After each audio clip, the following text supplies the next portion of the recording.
I probably should really not be where I am today. I came from a family like so many of my students did, where opportunities were limited at home. And it was really through the power of the education that I received, from access to the public library, that community support, that determination of my mother that I was going to be something, that has pushed me to the place where I am today. And so having the opportunity to do that for another generation of little humans is why I decided to become a teacher. No one will learn when they are bored.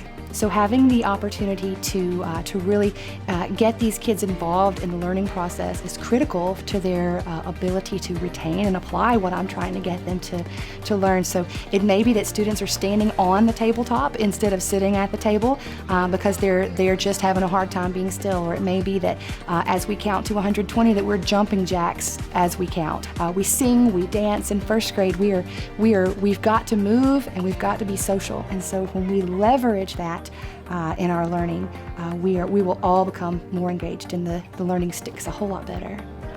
We're raising little humans, and while we're trained to teach them academically, they are whole people. And so when my students leave me, more than anything else, more than the knowledge that I've given them, to have the ability to walk away knowing that there is someone else outside of my family who loves me deeply, who has high expectations for me and believes that I can accomplish them, that I can go to with my problems, is the thing more than anything else I'd like them to walk away with.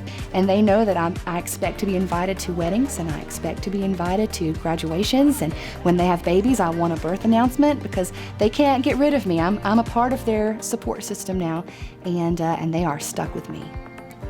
Teachers are so busy, and there are so many things going on in our world. We're up before the sun, and we're teaching, and we're working, and we're putting Band-Aids and wiping noses and tying shoes and stopping fights, and also developing all their social and emotional skills. And we advocate for these children, and we write letters, and we get community involved, and then we go home, and we have ball games, and there's laundry, and there's things that we have to do. And so the last thing that we take care of is our own self.